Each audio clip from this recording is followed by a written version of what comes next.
Hi everyone.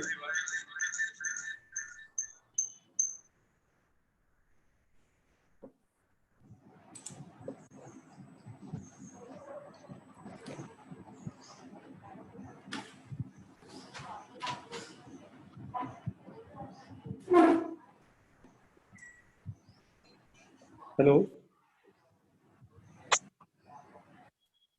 Am I audible to you? Hello. Yes, Samir, I can hear you. Yeah, yeah. Hi sir, how are you? I'm good. Thank you. Thank you and warm welcome to Blend again. Thank you. Hi everyone. Hello, sir. Today we are fortunate to have Vice Srinivasan in our meeting room. He's a great inspirational speaker and he has so many skill sets with us. So definitely he is going to add some value in our, you can say, life as well as in our professional life as well. So let's listen from him. And if you have any kind of question, query regarding whatever he is going to explain, please feel free to ask. He's a free guy again. And thank you so much for attending today's event. Shall I start? Yes, sir. Good evening, everybody. It's only one-way speech. All the mics are closed. So let me start. Okay, at the outset, let me thank Sami for giving me this opportunity to interact and share my knowledge and experience with you, young, creative, and talented minds of this great country called Bharat. Well, as engineers, you must have attended many workshops, maybe webinars, and also attended many classes which are highly technical in nature. Being an engineer, like might be uh, topics maybe of artificial intelligence, machine learning, and maybe what you call it, analytical science and all those things. But then let me tell you, this particular webinar is going to be different. It's going to be purely non-technical and purely practical in nature. And I'll also tell you, be rest assured that if you dare to take action and step on the path I'm going to suggest today or propose today, your future would be changed and be different. But the only thing required is you need to take an action today. So I hope all of you are excited. Let me share my screen.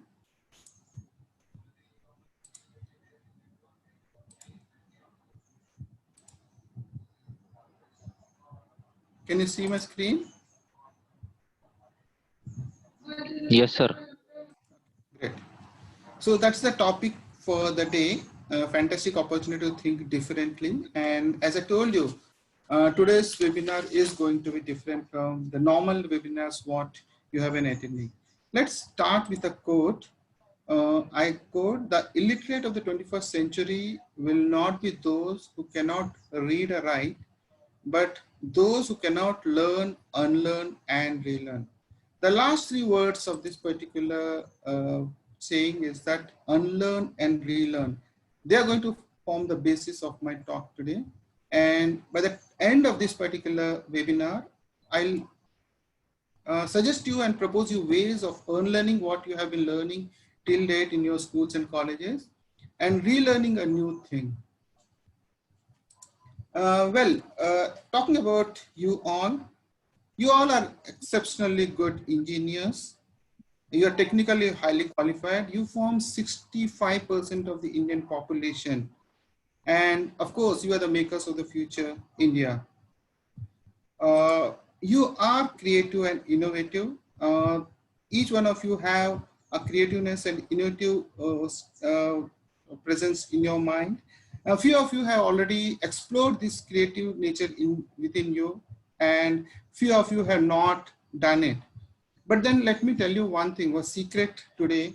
that each one of you are born genius, and each one of you have that creativeness, innovativeness within you. But few of you have explored it, and rest of you could not do it because of the limiting beliefs what is there set in your mind, which I call it as a personality, has actually suppressed the genius within you. I'm not going to go into the details of how a genius, born genius, can become not on average or a below average at this particular stage, because this is beyond the scope of this particular talk. But rest assured, be sure that you all are equally genius, you are all equally creative, and you all have an innovative bent of mind. You have a great future. Well, you must be thinking with this COVID-19 here and people are not getting jobs, and how can your future be bright, and what I am talking about. But then hold on, folks, you will see the light by the end of this particular talk. The darkness which is there in front of you, where you have been hearing from all the news channels and the media saying that the future is dark, I'm going to show you some light by the end of this particular webinar. And the secret is turning a crisis into an opportunity. Yeah, I'm repeating it. Turning a crisis into an opportunity is what I'm going to talk to you about. Having said that, my question to each one of you is, do you have a goal in your life? Well, it's like if you don't have a goal in your life, it's like sailing a boat in a water, in a stream with no oars in it. Like for guiding that particular boat to a particular direction, if you're sailing a boat without an oar in it, or if I can say that if you're playing a game of football, the two teams are playing football and there are no goals. So where is the motivation for the players to take the ball to? Or let me also, let me give one more example. Like if you're going to a railway station, take a ticket and sit in any of the best trains which are available on the platform, and just go and sit there and go wherever the train goes. So this again, aimless travel. There is absolutely no goal. To give a more practical example, suppose you have to attend your school friend's marriage and you have to travel from Pune to Bombay, and you go by road, and while you go, you know the time where you have to when you have to reach that particular, and you're very eager to attend that particular marriage function because of your childhood friends, and you're going to meet all your childhood friends. So while you're going, maybe your vehicle breaks down or it gets punctured, you repair that vehicle, and then you start going, and as you go along, suppose there is a traffic jam and there is no way. So the moment you see a traffic jam, you will try to bypass the main road, take a different route, so that you reach that particular, your destination on time, because you badly want to attend that particular marriage function. So that motivation is there, and so you will find an alternative path to reach to your friend's place for the marriage. Now suppose the same situation where you are just going to Bombay for a task which was not very important, and it was against your wish, or maybe if you're in a job, you're going to attend a meeting. The moment there is a traffic jam, you will find out ways of not going to that particular meeting, right? So it's life is also like that. If you don't have a goal in your life, then there is absolutely no motivation for you to go towards that particular goal. What is the motivation? It's like normal person, you are sailing in a boat, and where the world goes, you also go there. So it's very important to have a goal in life. Now let me share my goals in life. It's not to boost my thing or not, but just to tell you, as there is absolutely no age for having a goal in life, and you are all young. Like I had an aim or dream of starting my own company, and I did it successfully. And I did it at an age of 49 years of 49. When my age was 49, I started a company without with no background of any business background of my parents or any of my relatives. I could not do it before because I was in defense forces, and my 23 years of my precious age of my life where people do different things. I was there for serving the country. So I had other option to but start a company. So I also had a goal of becoming a motivational speaker with a difference. Now, what a difference is, I have been talking, giving motivational talks. And as you all know, when you attend a motivational talk, even in this particular case, by the end of this particular talk, you will be highly excited and saying that, wow, I also will start doing it. And I will also follow what has been taught. But then what happens is, after a period of maybe 3 days, 4 days, this enthusiasm goes down and you come back to your normal life. And that's what is the experience, what you all must be facing. So I wanted some techniques wherein I can give a permanent change in a person. Like if I'm taking a motivational talk, I should have some technique with me wherein I can bring that change as a permanent one. Even after going out of this, after this particular webinar, the students should actually follow these techniques and bring in a permanent change. So I have been doing that, and now I follow a process. I have a skill set with me, I can say, that's called neuro-linguistic programming, NLP. And this is nothing to do with the computer programming, but it's basically a programming of our mind. So I have that technique with me, and that's my USP, and I can transform lives of people, students, within few minutes with 1 or 2 sessions. So that's the goal which I have. And I'm still learning it. I'm just in the initial stages. I'm still doing it. And presently, I am pursuing a goal of transforming a city from tier 3 to tier 2 city. I'm presently in Bilaspur, Chhattisgarh. So I had a goal of transforming the city, and I am on it now, as of now. And so what I want to, and that's actually keeps motivating me. And by the end of 2021, my aim is to transform Bilaspur from tier 3 to tier 2 city. And I am 56 now. So there is absolutely no age. Age is just a number. And if you have a burning desire and a passion, and you have a goal in your life, it will always happen. And to give a very simple example, if you, wherever you are today, if you look back into your lives and see what are the decisions you have taken maybe 3 to 4 years of back, you are exactly the one what you have thought 3 to 4 years back. You try to connect the dots and you will see whatever you have thought 3 to 4 years back, you are there. So why don't you set up a goal today, big goal. And I always say people that you should dream big, don't dream small. You should always dream big, write it on a paper and start working on it. Things will automatically happen. Well, that's about the goals. Now, coming to the situation, coming to the facts, I'll just touch upon the facts of COVID-19. Money can't buy medicines today. Even if you have thousands of crores of rupees in your bank as a balance, but there is absolutely no medicine as of today to fight the coronavirus. There is absolutely no vaccine. And I think there was a medicine which you could see today, Glenmark has gave some medicine, but it's not this thing, not yet proved. But the only thing what can help you today is your immune system, how well you develop your immune system. Be positive and think positive, and don't look after the social media, the newspapers and the other news channels. They're all give negative. Okay, negative news. Now, money can't give you life. Even if you have any amount of money you have today, you can't buy your life. If virus, God forbid, virus attacks you, you can have cars, you can have dresses, but you can't use it because of the lockdown. Of course, but things have eased up as of now. And this was a case maybe 15 to 20 days back. You can't buy love and happiness with your money.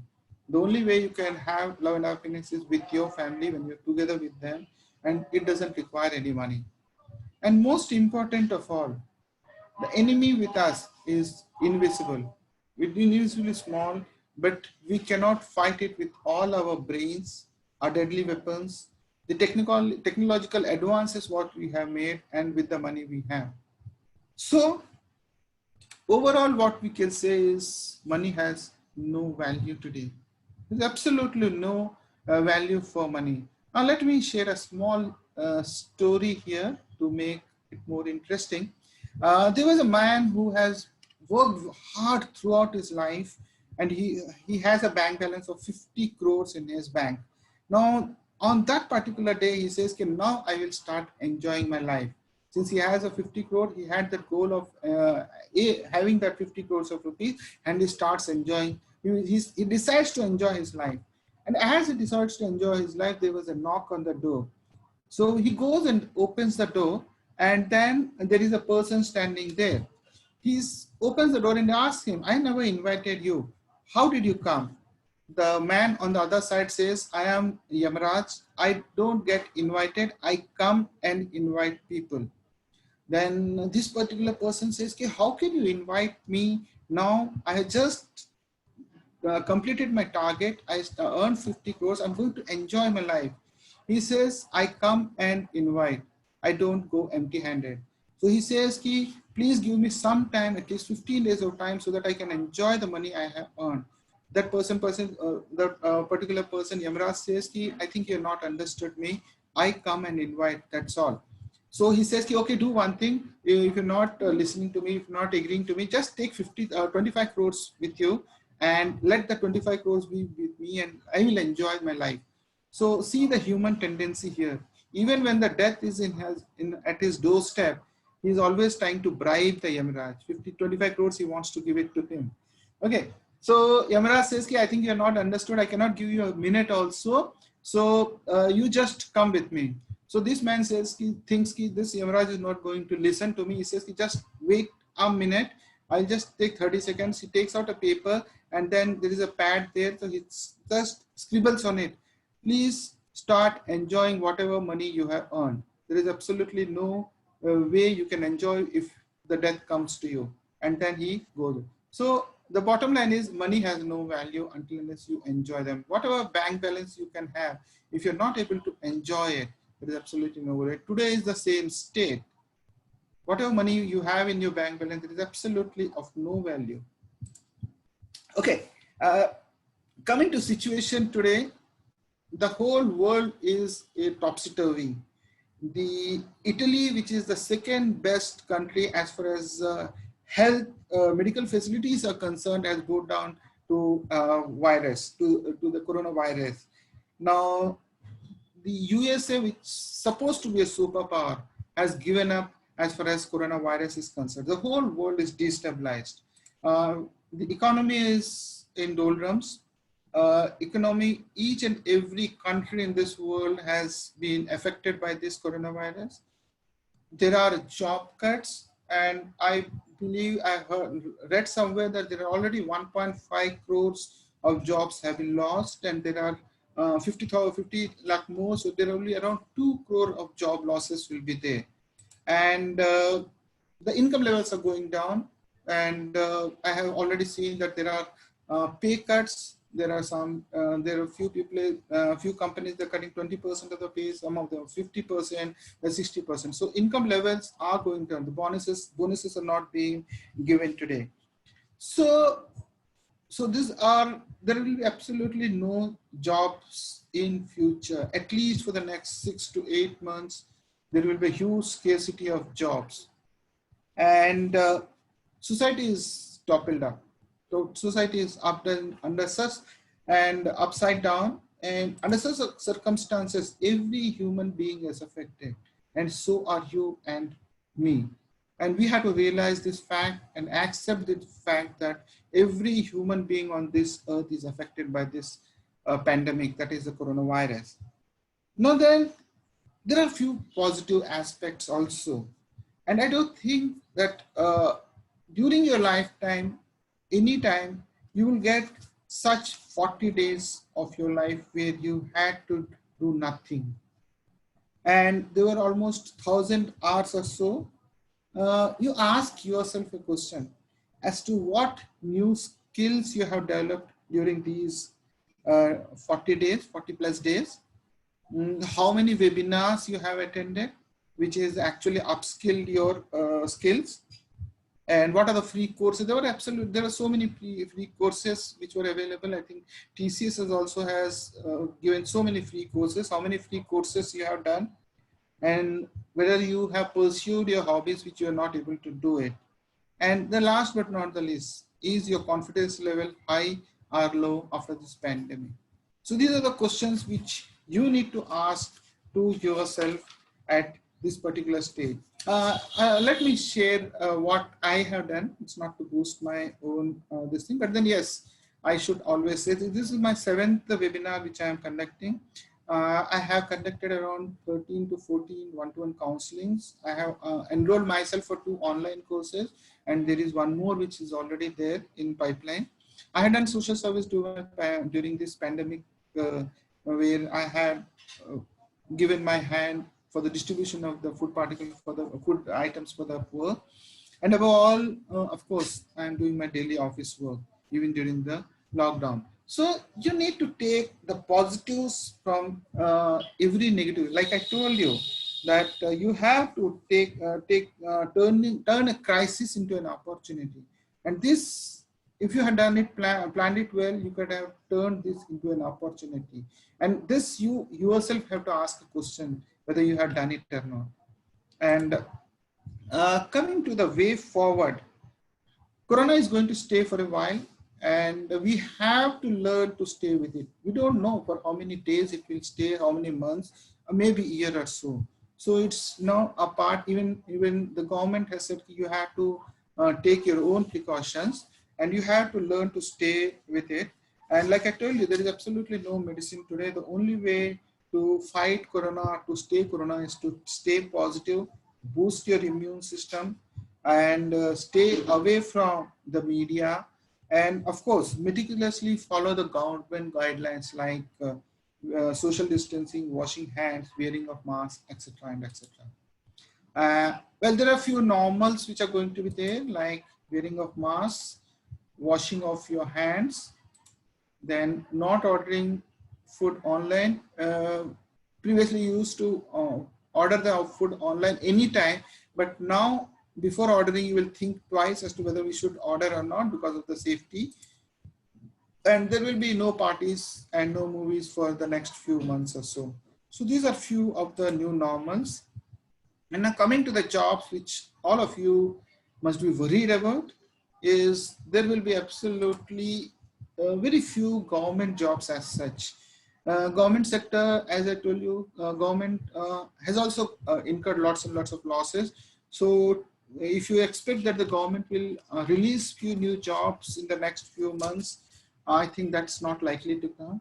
But in the government sector, there is one sector which you can always expect a job, that is the defense sector.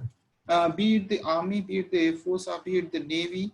There is a huge shortage of officers in these defense services.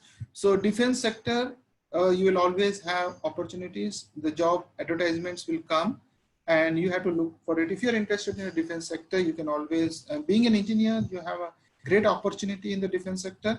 Take this as a career. Don't think that yes, you are patriotic and that's why you want to join defense forces.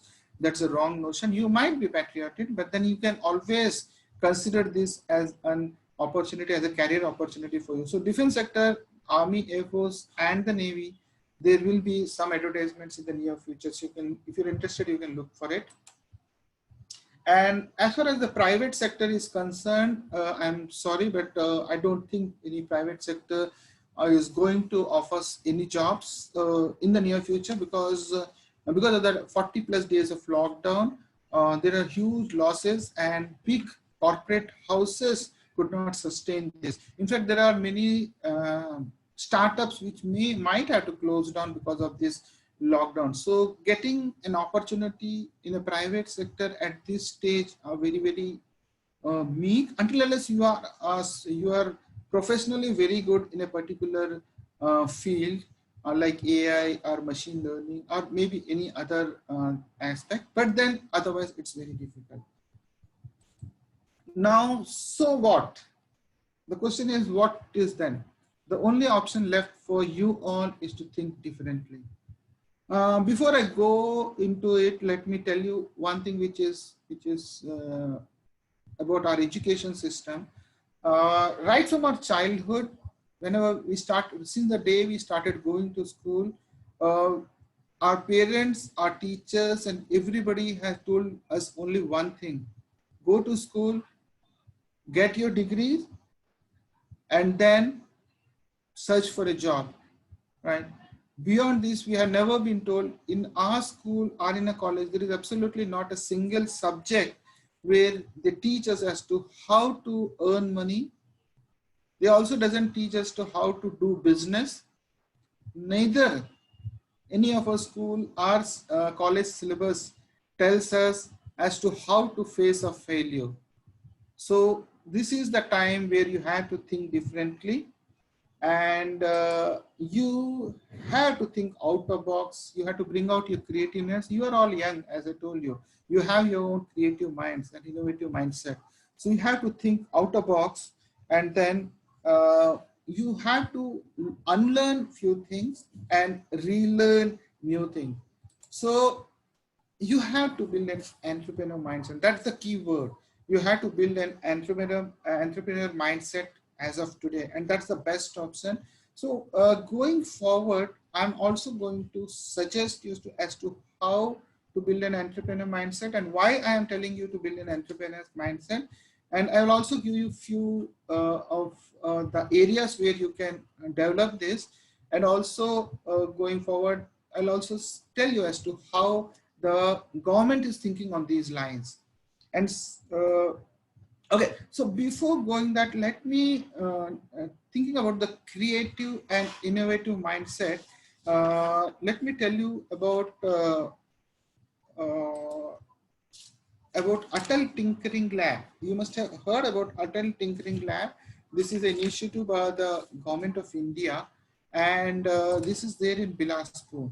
And I used to think that Bilaspur is backward as far as IT is concerned, and Bilaspur is 10 years back.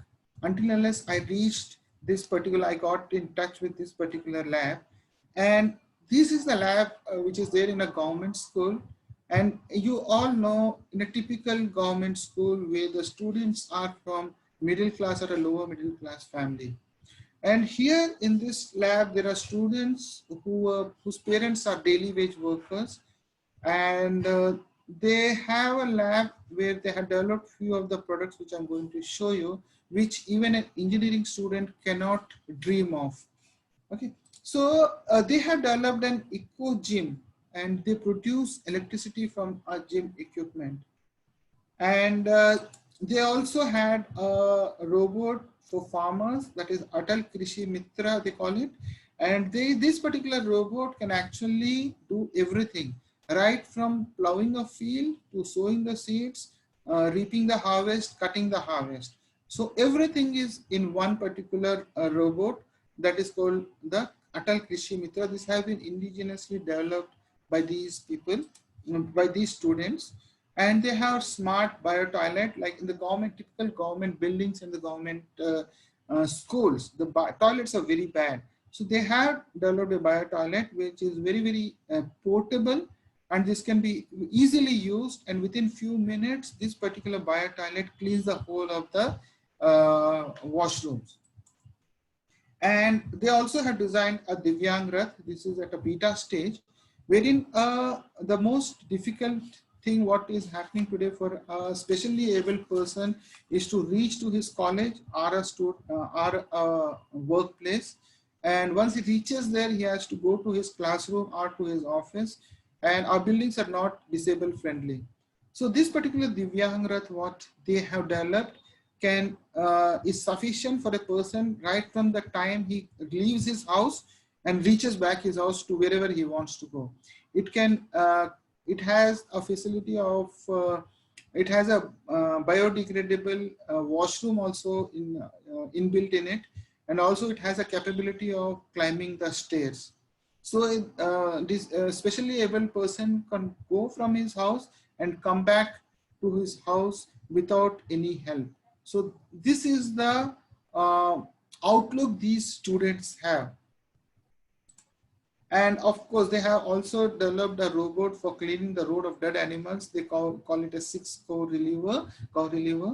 and you can see that dead animals are there on the roads, which are actually very harmful for the environment and also otherwise also. So they have made a robot which can actually clear these dead animals. Apart from this, there are few other projects which I am not going into. So what I want to bring home a point is, like as I told you, till now I was thinking that Bilaspur was backward, but then once I met these students and spoke to them, then I said, ki, if given an opportunity, any boy, like I told you, everybody is a born genius, and any person, if given an opportunity at a young age, he can actually do wonders.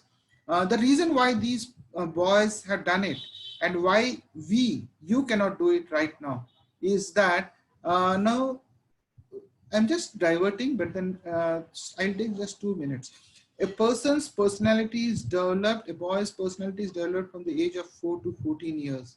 Now, these are the people, these are the boys who are within an age of around 8 to 14 years, because from 7 to 8, they come to these labs. Now, they don't have any limiting beliefs. They said ki whatever is given to them, they take it head on and then start working on it without having a limiting belief. Like in the case of, say, Divyang Rath, if the same opportunity or this thing is given to you people or we people, I can include myself also, the first thing we will say that it's not possible because of the limiting beliefs what we have. But these boys, when they have been given this particular task, they have taken it as a challenge and then started working it. So anything, they follow a research methodology. They take the problem to the city, to the people, ask them questions, get their views, get back, have a brainstorming session, and then come up with a prototype. So this is the research methodology they process. And to tell you the fact, these projects which I am showing you right now have been actually acknowledged by Niti Aayog, the topmost, and also the Russian president Putin was also has acknowledged it and they invited. So such is the work which is being done. And so what I want to drive home the point is, given an opportunity, if you apply your mind, take out your limiting beliefs, you can do wonders. So this is just give a glimpse of what you all can do it. Now here I'm going to I'm going to take some time from you. You must have heard about the next 7 to 8 slides are going to be very, very important. And they are the core and the heart of my talk today. If I'm able to convince even 20 to 30% of you on this, then my webinar will be successful. Now you all must have heard about the organized sector. We call it the India Inc. Now, organized sector, when I call it, this is the sector where we actually, the government sector, the public sector units, like the banking sector, the insurance sector, plus the big corporate houses like the Infosys, the Tatas, and the Reliance, and all those things. These are called the organized sector, right? And to tell you anyway, okay, that's the organized sector, and there is another sector which is called the unorganized sector, and we call it as an informal sector or a marginalized sector and an unorganized or India Uninc. Let me tell you, the organized sector just shares 20 to 30% of the jobs today. And unfortunately, 95% of us, more than that, we always look at the organized sector for getting a job. Whereas the unorganized sector controls almost 70 to 80% of the job market. And for your information, 60% of our economy, of India's economy, is controlled by this unorganized sector. And almost 5% of our GDP is controlled by unorganized sector. And let me show you a small this thing. Now, if you see this unemployment here, in fact, this is a survey which was done in 2009 and 10. And here, if you see the organized sector job market is just 6%, I made it to 20 to 30%. In fact, that is going to be even less than 6% as of today. And the unorganized sector controls 94% of the job market. And we are doing such a disgrace to this particular unorganized or marginal sectors. And as I told you, all of us, 95% of us are competing this for organized sector. But just tell me, where is the competition? Is it in this 6% of the job market, or it is in the 94% of the job market? I don't understand as to why we always are there to compete for this, whereas there is a huge opportunity in this 94% of the unorganized sector. And unfortunately, last 70 years of independence, our country has not given due respect to this particular unorganized sector. And this is the time where we should, and you all should, because you are into the job market, you all should pay due respect, seek opportunity, and explore this 95%, 94% of this unorganized sector. Okay? So, let me also tell you one thing. When you go to an organized sector for a job, what do they look for? They will ask first for your qualification, then they will ask for your experience, and then they will ask for your last pay drawn. And after all these things, if you are qualified, if you are good, then they will take you. And but you tell me one thing, if you are already qualified, if you already have a job, what is the value addition they are going to do to you as an individual? They are actually doing a value addition to their organization, because they're taking a person who is already qualified, who already has proved himself in the market, and they are going to do value addition to their organization.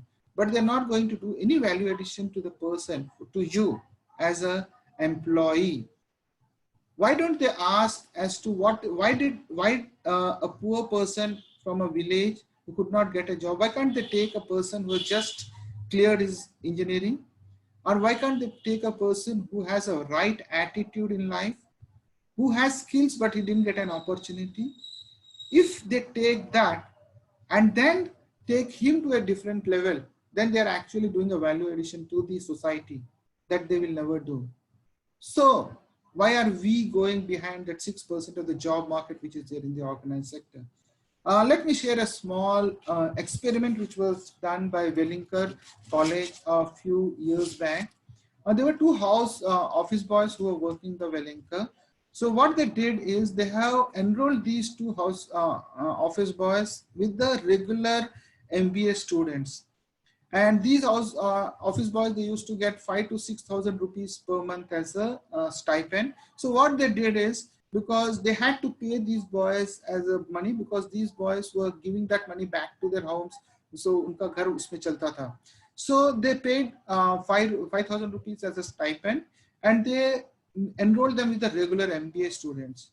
And after 4 to 5 years, they passed out with flying colors. And they were also placed in very good companies. And now today, these two boys are, I think, manager in one of the boys in an ICICI bank manager, and other boys also doing well. So in fact, there are lessons which the regular MBA students have learned from these boys during this course of 4 years. And also what Wellinger College has to lose it. They have not lost anything, because the 60,000 rupees they have spent on these boys as stipend. These boys, after passing out of getting placed, they had given that 60,000 rupees to the college back. And not only that, apart from that, they have given 60,000 more, saying that one more housekeeping boy can be given. So can be given an opportunity.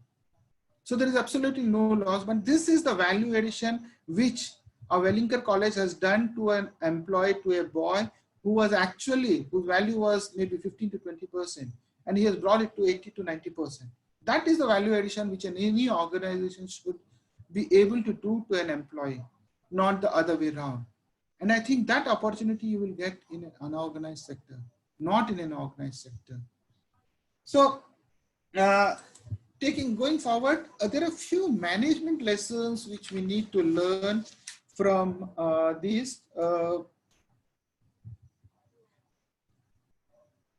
See, I'm going to show, I'm going to go very fast. Now, this is a typical bookstore which you see well laid out, maybe any crosswords or any other bookstore.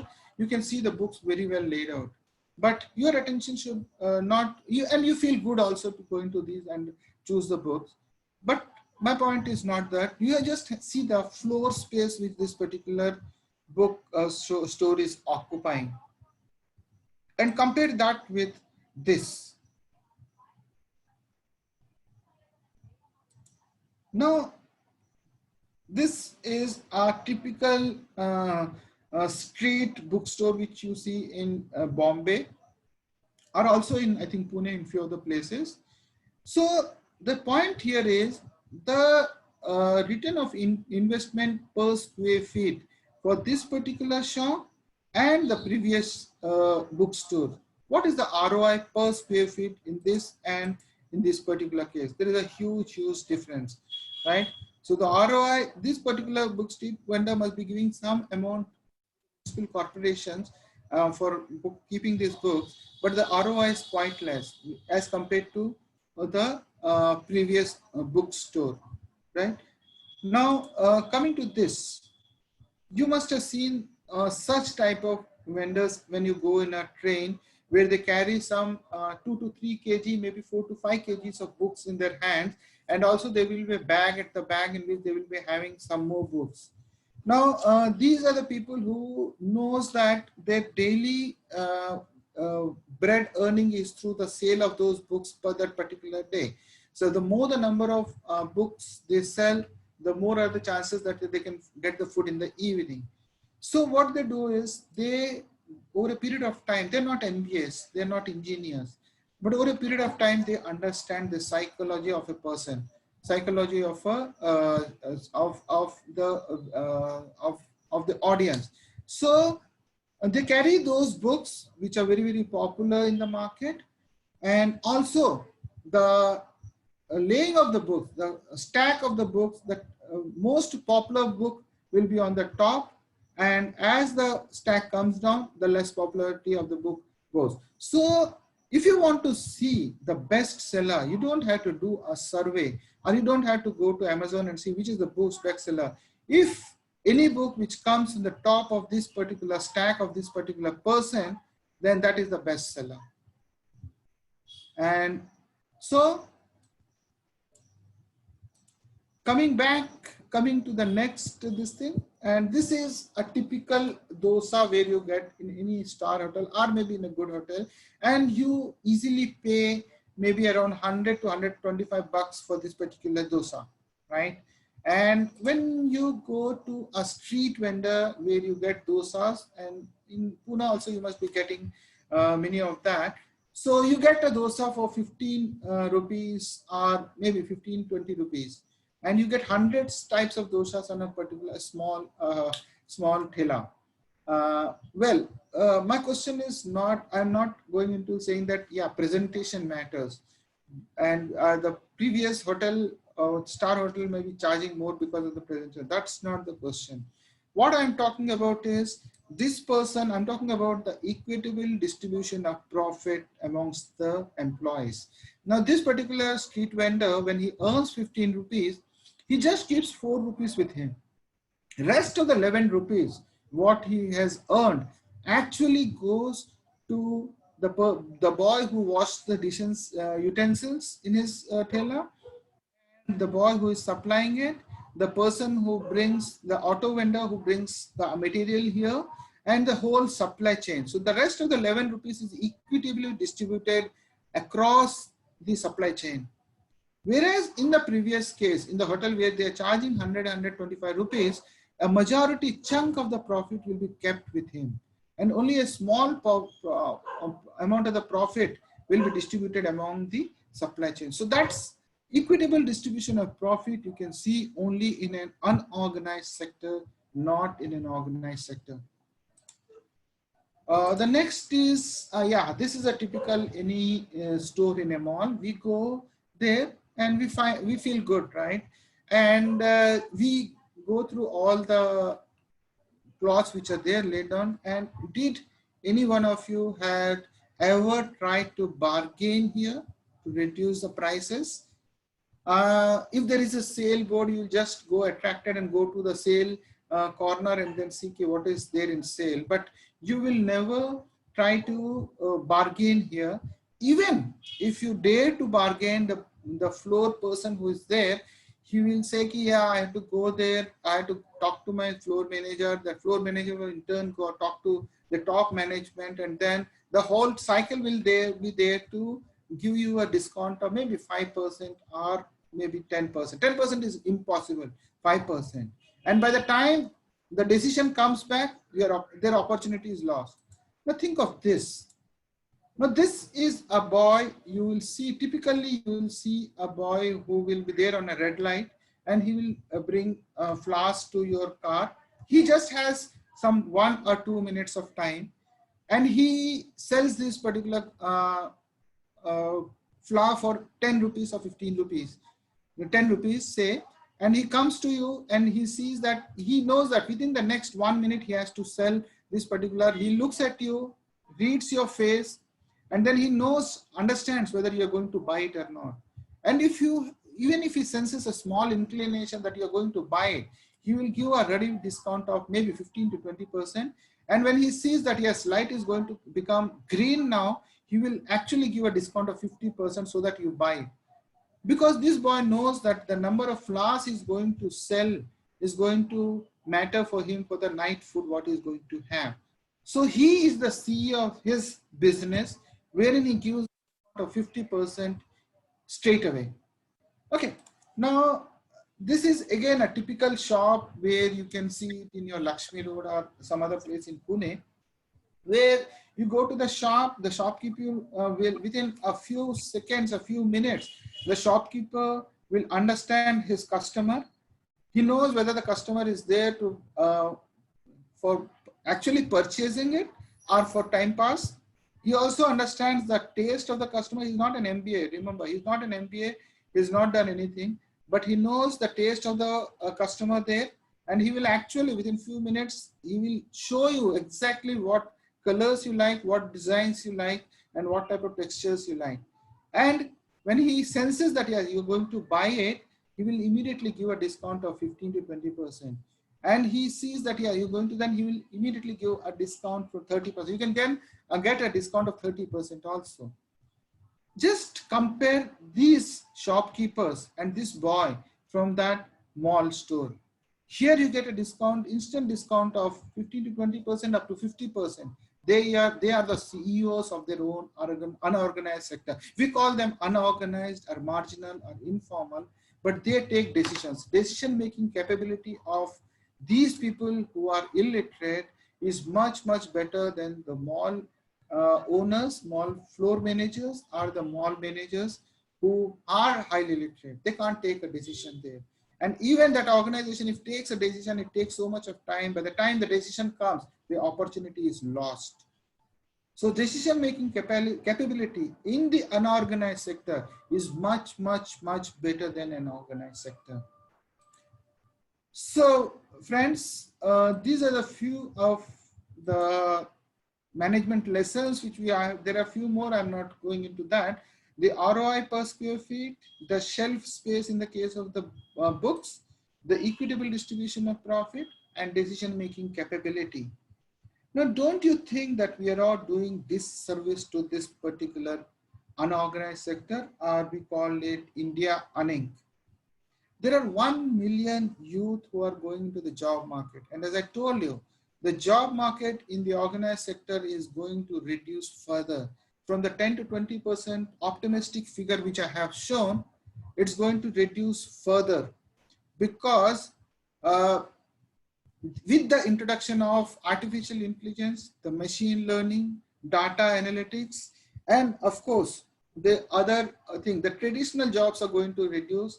The man behind the machine are going to reduce. So the jobs in the organized sector are going to reduce. So why don't we take this opportunity to help these unorganized sector, boost them, educate them, because they're not educated. You are all educated. You have creative ideas. They don't have creative ideas. They have been working in the same pattern of business for years together. Why don't you teach them anew and tap this particular unorganized sector? Now, there is, apart from that, there is of course the COVID-19 crisis which has come. So this is again going to affect the organized sector job market. From 15 to 20%, it can even come down even less. So what we have today in India is there are around 5,000 crore companies like the Tatas, the Infosys. We don't require those 4,000 to 5,000 crore companies. What we require today is 4,000 to 5,000, 2 to 3 crore companies. India is today in need of around 4,000 to 5,000 companies, which has a turnover of 2 to 3,000 crores, because these are the companies which are going to generate employment. These are the companies which are going to give opportunities for innovative people like you who are coming out of the colleges, maybe this year, the next year. So there is a huge market there in this particular thing. What is happening in India today is the rich are becoming richer and richer, and the poor and the middle class people like we all, we are actually either staying there or going down. And in fact, there are so many unorganized sectors which are closing down, and these street vendors who are there, they're actually closing their shops and going into the daily wage laborers, because there is absolutely no support from the society. There is very little support from the government for the last 70 years. But so that's why they are closing down. And this is the time there is a huge opportunity. We as the young Indians, you have to change this. You have to do it because you have the capability. We don't need a city which is smart. Today, what India needs is a city which has a heart, which can understand the people of the society and do something for the society. The existing reality today is, as I told you, I've been told you, there is absolutely no jobs there, out there. We have to create our jobs, or we have to create something to make our living better. We have to think differently. We have to change our mindset. Otherwise, the frustration today, the anxiety, the grief, the depression in the youth is increasing day by day, because they're always aligned to only one mindset, that is the job market, which is actually extinguishing, which is in the verge of extinction. So though they can't think of a different mindset, their parents also has never told them to think differently. And today is the time, if you don't want to have a depression, you don't want to go into a state of anxiety or stress, this is the time you have to think differently. You have to think as an entrepreneur. You can take an example of your own, my friend Samir. I didn't have much interaction with Samir, but then at a young age, he has chosen a path which is less traversed. He has started his own company. He has pursued his passion. And today, as a young entrepreneur, you can see what he has done. You have to take lessons from people like him. I admire Samir for that, because as a young person, he has taken this decision of starting his own company. There are few ideas which I am going to share with you. And these may be very small ideas, and there may be many more. For example, wherever you are there must be street kirana stores, like street and kirana stores. But these people have been doing business in the same way as they have been doing for 10 years. They have not seen a change. They never thought of doing things differently, because they cannot see the things beyond a particular level. Now, you as a young genius, you have a different thought process. You can think differently. You know the technology. Why don't you go and talk to these people? Try to ask them what are the problems they are facing. And why don't you go and arrange something, their shops in a better way, so it becomes looks good. And they don't have any concept of inventory management. They just go by the method कि हाँ आज हमारे पास ये item खत्म हो गया तो हमको लेके आना है, and they stock it. Now, if you can somehow make a small app, which is an inventory management module, and if you can do that and give them and show them that, yes, you are saving so much of money by using this app, why will not they accept it? Because after all, they are into business. And if you can prove them that, yes, by doing this, they're going to save 10 rupees, they will not mind paying you 3 rupees out of it. So you have to sell your market to these people. I'm just giving a Kirana example. You have a small app which is readily available, or you can develop it, inventory management module, or they can send SMSs to their customers, and like this. So there may be other shops also, like you have a barber shop. The major problem with a barber shop is people don't have time, they don't have patience. They want that the moment they come, their turn should come. So develop some app, go to your barber shop, your favorite barber shop, and ask him what is the problem they are facing. Try to resolve those problems and tell them, by resolving this, by using this, you can actually increase your customer base and you can increase your income. So they will readily accept it. You have to sell your idea. There is a street vendor who comes to your street, maybe selling the vegetables or something like that. You talk to them, what are the problems, resolve their problems. Don't look for money now. Give the ideas, you sell your ideas, sell your passion. And that's the way you're going to become an entrepreneur. Remember, all the big corporates, be it the Infosys or be it the Tata, they have taken the initial small step. And today what they are, because of the small step they're taken. Even the Blend group of companies, they have taken the initial daring step. They have taken that action, and now they have traversed to this particular stage of where they are with that initial step. You have to take that initial step. And as I told you, initially also, you have to take this crisis as an opportunity, and you have to take an action. Nobody else will tell you to take an action. So you have to take an action today.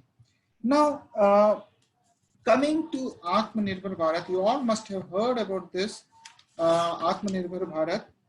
Now, this is the thing which government has taken, step which government has taken.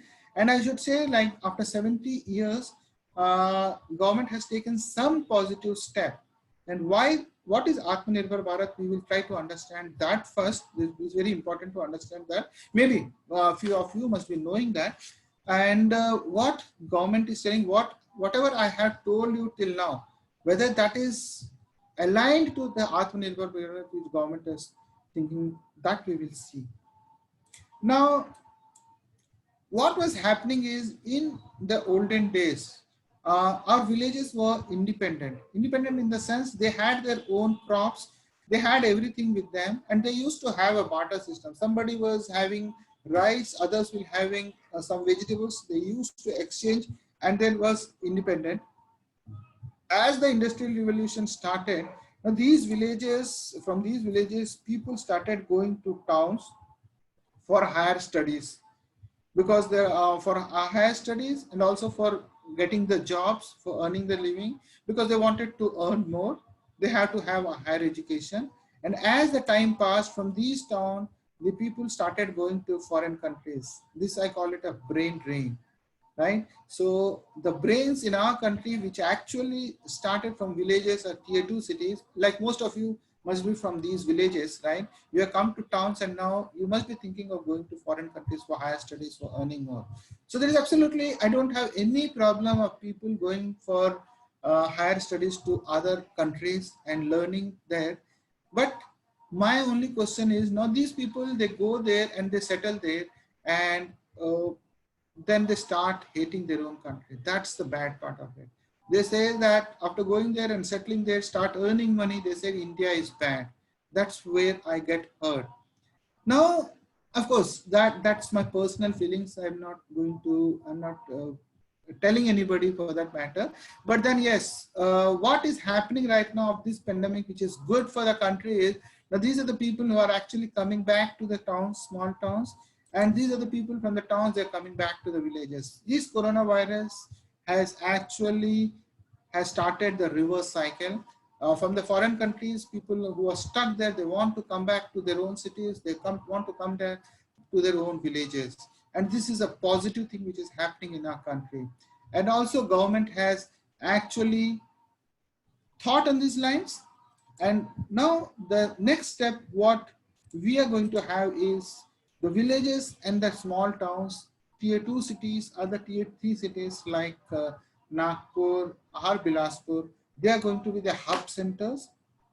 And from here, the things will be going to directly to the foreign countries, the goods and the services, and things from the foreign countries can come directly to these villages or small towns.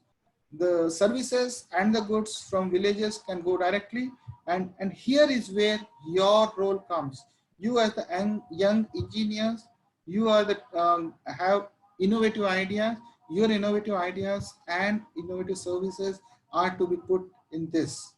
And how government is supporting this, I'm going to show it. So this is all about Atmanirbhar Bharat. What the government wants by Atmanirbhar Bharat is, they want that our villages and the small towns should be Atmanirbhar on themselves. They should not be dependent on the bigger towns or the foreign countries. They should be dependent on themselves. They should be self-reliant and self-sufficient amongst themselves. And they should be able to sell their products directly to the international market. Globally, there should be a platform where their products should be available globally. Now think differently. You have to generate ideas through an entrepreneur's mindset. Like I told you, you need to have an entrepreneur mindset. You have to generate ideas through an entrepreneur mindset. And when there are different opportunities, I'm going to give you a few opportunities. There are many more. Like the farming sector has a great scope. Today, people are getting converted from non-vegetarian to vegetarian. They're coming to they're coming from even the foreign countries. The people are coming from non-vegetarian to vegetarian. So there is a huge scope of farming in the villages. So you as an engineer, you can use your technology to boost up this farming sector. And when I talk about the farming sector, it can be like vertical gardens. It can be like hydroponics, wherein you use water instead of soil to grow vegetables and the fruits and anything else. And at a less space, you can grow more. So farming sector is one thing where you have a huge scope, and organic farming is one where you can actually work on it. So you as an engineer, you should look after this farming sector as an opportunity to use the technology and then help the farmers in the villages.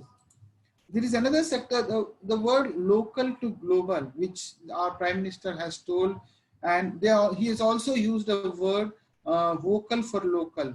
Now, yesterday speech, if you heard when he was addressing the chief ministers of the states, he has also again given a stress on vocal to local. So he wants that local products you should actually appreciate those local products, and these local products should be given importance, and they should be taken to a national and international platform. So local to global is an e-commerce platform which the government is looking for, and you as an engineer have the capability of building that e-commerce platform. So there is a huge scope here.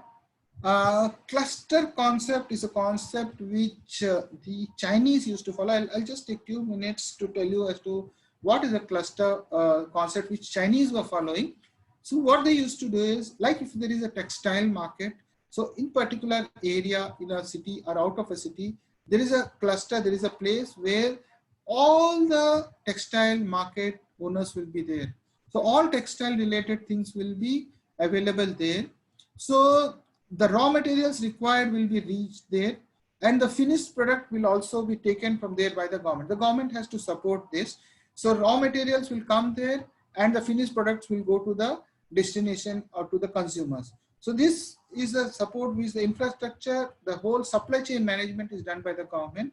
So what is the advantage of this particular cluster is, like when you have the same type of market at one particular place, then the competition increases. The consumer will get an item with a lesser rate and a better quality. The quality increases, the rates come down. And I think this is the concept which Chinese has followed for years together. And That's the reason the Chinese products are good, though the quality is not good, but the products are in available in masses. With this pandemic, the world is going against China. So India has a huge opportunity here. The world is looking towards India to be a superpower. How India is facing this pandemic and how can India help to relocate these factories which are there in China. So there is a huge possibility of cluster concept, and Indian government is also supporting to have these clusters around tier 2 cities and tier 3 cities. So that once this concept comes, then there is a huge market there, and you as a technologically advanced students, you can actually look into the which are the opportunities which can come out of this. So this is another huge market. And there is also a platform for sharing the resources in villages. Like I know one particular thing which Mahindra and Mahindra has done on the same like Uber and the Ola, they had developed an app wherein the tractors among the farmers can be given on rent, like the Ola and the Uber. They call it, I think, Tring. So Tring is a concept which Mahindra and Mahindra has started. So it's basically sharing of resources, because tractors cannot be owned by all the farmers. And if sharing of resources takes place, tractors can be shared or hired. So then it becomes easy for them. So you as young entrepreneurs can think as to what all other resources which can be shared among the farmers. You have to go out and talk to the farmers, what are the difficulties they are facing. And you can think of a platform wherein the sharing of resources can be done. And education sector has a huge scope, be it distance learning or be it anything. And I think this pandemic has given this opportunity. Otherwise, we wouldn't have been connected like this today, having a webinar. Because and physically conducting a workshop actually incurs a lot of arrangements. This is full event management, and lot of also financially also it has. But then with this pandemic, we could connect so easily and sitting in our comfort in our own houses. But this is going to be a new normal again. Education sector, distance learning, web learning, and all this is going to be a new learning. So education sector has a huge market. And if you have a passion and an interest in this particular sector, you can always think of innovative products. Now see, when I'm talking about having innovative, it doesn't matter whether the product what you're going to introduce is a small product. Even a small product can make a huge change. So don't worry about the output of the product, the market level. See the importance of the product for the society. That's more important. See whether the product you are developing, the product you're suggesting is actually close to your heart, it's your passion, and is actually required by the society. And if that is the attitude, if that is the mindset with which you are going into the market, then I'm sure nobody can stop you from becoming successful. And so these are the few sectors which I have told. There are hundreds of opportunities we can take out from these sectors. And let's see how government is supporting. You must have heard this, Atmanirbhar Bharat has given a 20 lakh crore package. Now, when you talk to the people, people may say so many negative things. 20 lakh crore to bol diya, lekin on the ground, practically nothing is happening, nothing is coming.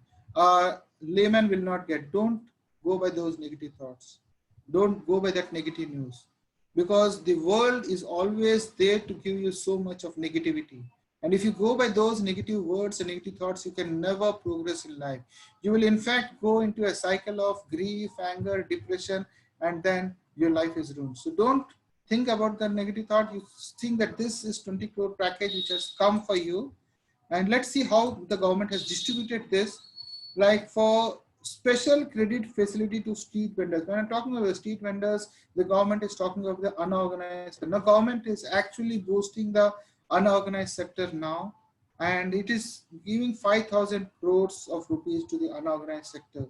The street vendors, be it the barber shop, the roadside kirana shop, be it the old ironing kaka who has been ironing for decades for you, whoever it is. So government is giving 5,000 crores. Now just imagine even 0.1% of this is you want from this as your own this thing. So it will be around 50 crores or 5 crores. That's enough. So like I told you, we want 5,000 to 4,000 companies of 2 to 4 crores, not 5,000 crore companies, 2 or 3 of them. So this is one opportunity here, 5,000 crores. Government is also giving working capital for farmers through NABARD with National Bank for Agriculture and Rural Development, 70,000 crores. Now, here you can have those platforms like I told you, like Tring or sharing of resources, and also any other technologically like vertical gardens, hydroponics, organic farming. So these are the things which are there. And I'm sure most of you are from the village background, and you have actually seen the farmers working there, the difficulties they're facing. So the job becomes even more easier for you. Don't go for the organized sector 5% where the competition is huge. Go to this particular unorganized sector where the competition is not there at all. There is absolutely nil competition there and a huge opportunity here. Agricultural infra fund, that is 1 lakh crore. When I talk about the agriculture infra fund, government talks about agricultural infra fund before the farming starts, and also the infrastructure which is going to be developed after the farming. So again, the e-commerce platforms also come here. The other infrastructure which are required for farming also is there. So 1 lakh crores has been given here by the government. And operation of green project from fund top actually tomatoes, tomatoes, onions and potatoes. Now government has actually extended this from tomatoes, onions and potatoes to other vegetables and fruits also. So 5,000 crores have been given for these green projects. And beekeeping initiative, this is again an initiative where none of us look into as an opportunity or as a entrepreneur this thing. So 500 crores have been given, and this is again a huge opportunity because there is no formal honey being taken out. It's all done by a very old traditional methods. So if you can look into this and bring in some innovative new ideas, there is a huge market here also. And of course, the contract farming of enable farmers, the basic idea, I think in Pune, we are already following this, taking the farm directly from the farmers to the consumers. So you can, government has also given emphasis to this, the contract farm, the farm can be directly taken to the consumers, wherein the farmers can earn more money and take out the middlemen from there. So these are few of the allocations which the government has done through the Atmanirbhar Bharat. And now you can see as to what are the opportunities which are available there. Well, I would like to give you a formula for success. Success is nothing but knowledge. This is all about the ideas and thinking differently, what I had told. So I would like to come to an end with a formula for success. Success is nothing but knowledge plus attitude. Now, how much of knowledge is required and how much of attitude is required to be successful in life? And you'll be surprised to know that it's just 15% of knowledge and you need 85% of attitude. It may be 10% of knowledge and 90% of attitude, but attitude is very important. None of our schools teaches us how to have a right attitude. Our parents doesn't teach us how to face the failures. After a particular stage in life, knowledge doesn't matter. When you go into a service job, you will see that whatever you have learned in the engineering is of no use after 15 to 20 years. You have to learn differently, you have to learn new things. And what matters is just your attitude. And like I'll tell you a small example, since I'm from a military background, I'll give an example of a military in the Australian Army. When they select the core team, that is the Black Cat Commandos, what we call it, they don't take a person or an army personnel who has actually has been successful throughout his life. They will only take those people who has failed once or twice in life miserably, and then they got up and then started again. Because in the war, when you go, you may have plan A, plan B, plan C. But in that particular moment in time, when the enemy is there in front of you, it is your attitude which matters. It is not the knowledge which matters. How you face the enemy at that instant of time, because it's do or die. Either you kill the enemy or the enemy kills you. There you cannot have the knowledge. So attitude, having the right attitude is very, very important. So taking that clue from the defense sector, I would like you to build a right attitude to face the failures in life. And for you people, you are just 20 to 21 years of age. And as a human being, you can always experiment till 21 to 28 to 29 years. So you have 7 to 8 years of age, life with you. You can always experiment. You can start new businesses. Maybe you will fail once or twice, right? And once you fail, stop that, learn from that failing, start fresh.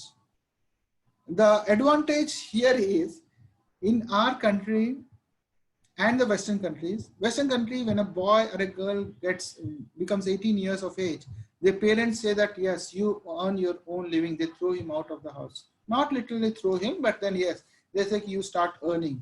So what a boy or a girl does is after 18 to 20 years of age, he starts 1 or 2 businesses. If he fails, he again learns from it and starts another business. So he learns how to face a failure. But unfortunately in India, our parents actually pamper us, and till the time we get a job, maybe 28 or 29 years of age, they will still start keep feeding us. So take advantage of that. Take advantage of your parents looking after you. Start businesses at young age, 20 to 21 years of age.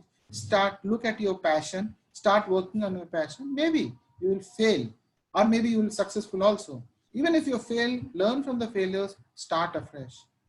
And then you have 8 to 9 years of age with you. So what I mean to say is you have to be self-reliant and rule the industry. Pursue your passion, not pursue the money. Don't pursue the money, what you get from a job. Pursue your passion. Use the power of teamwork and leverage it. Form a passion club. Maybe I can suggest you 4 or 5 of you like-minded students can form a passion club.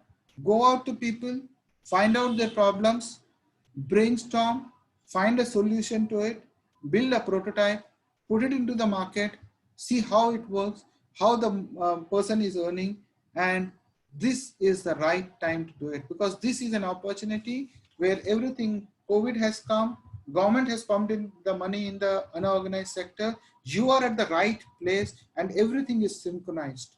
So this is the time where you have to change your mindset, turn the crisis into an opportunity. Like I started with the word, turn the crisis into an opportunity, unlearn the old saying of getting a job after you think, relearn a new thing, entrepreneur mindset. You have your own mentor sitting in front of you as Samir, learn from him and let this entrepreneur mindset be a new normal. So thank you very much. I hope I have value added something to your thought process and I brought some change in your thought process. These are my credentials. You can always talk to me or mail me anytime, and I'm always ready to help you out in whatever way possible. Thank you, Samir, and I hope I'm on time. Thank you so much, sir. And it was an enlightening session, and definitely we will get so many things from out of like this session. If you have time, I will take 10 more minutes for these various just projects to you have explained us. So we can like ask our student to get into the projects or get into the system, and they can start. If they can start by their own, that would be very. Yes, and when you are there, I think they should be. Thank you so much, and let's have a selfie now. Everybody, please turn on your cameras. Selfie. Stop sharing this screen so we can get. I'll stop sharing it. Yeah. Please share this PPT so I can share with all the students. Yeah. Okay. So let me just take 2 minutes, right? this particular webinar was, since it was for the students, so I shared my views. But my USP is something called NLP, that is called the Neuro Linguistic Programming, which I just touched upon. And frankly speaking, we can achieve whatever we want in our life. And I help students and help people to transform their lives. And by using Neuro Linguistic Programming, actually we program our subconscious mind. And by programming our subconscious mind, we can achieve whatever dreams and whatever goals we have. We can set our own goals and achieve those goals. And I have been doing this for myself, and I have been doing this for many students during my stay in Pune in MIT. So maybe next time, if you have a session, I can take a session on NLP, go into the more details of it. Sure. Pakka, sir. We'll arrange a session on NLP as well. Yeah, that will be good for them also. So guys, please turn on your cameras and show me your faces so I can take a photo. Darpan, Khushbu, Dada Sahib, Anjum, Swapnali. Yes, sir. Please turn on your cameras.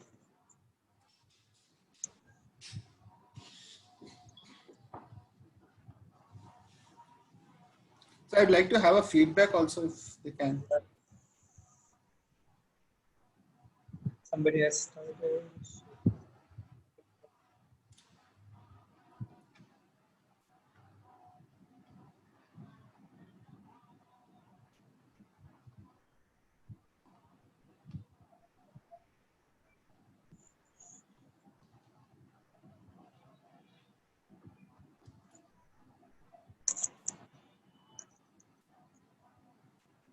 Darpan, Sushant, Aniket, we are waiting for you. Vishal.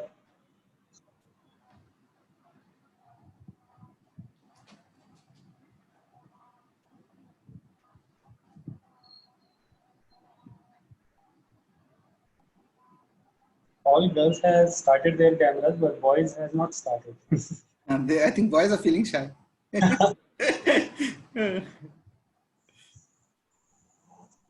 So how was the session? Was it any value addition to you people? Yes, it was really very good session. Even I myself, I got so many information from this session. Vishal, Sushant, please turn on your cameras. Guys, if you have any question or query regarding this session, please do ask him. Yeah, you can.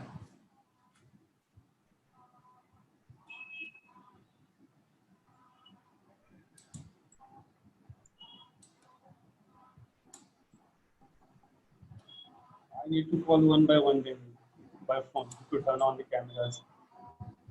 Okay, all right, sir. What we'll do is I will take a picture of. Yeah, sure.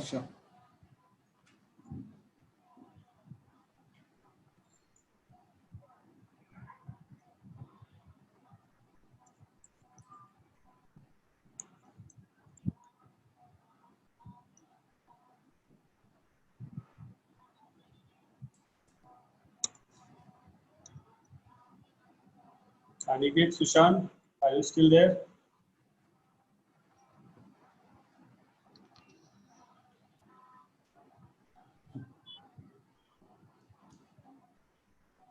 विशाल मेरे पास भी control है I guess इनका video on करने का ठीक है ना चलेगा no problem okay no worries, all good. Thank you so much, sir. Okay, most welcome. Thanks for being patient for 1 hour with me. Yeah. Great pleasure to listen. Chalo. It's a long time, I guess. We got opportunity of about like 1.5 years or 2 years. Last we listened about like 2 years ago. The VNA session. Yeah, around 2 years, yeah. Okay, all right, sir. Thank you so much. Thank you very much. Thanks, everybody. Bye. Thank you, sir. Bye.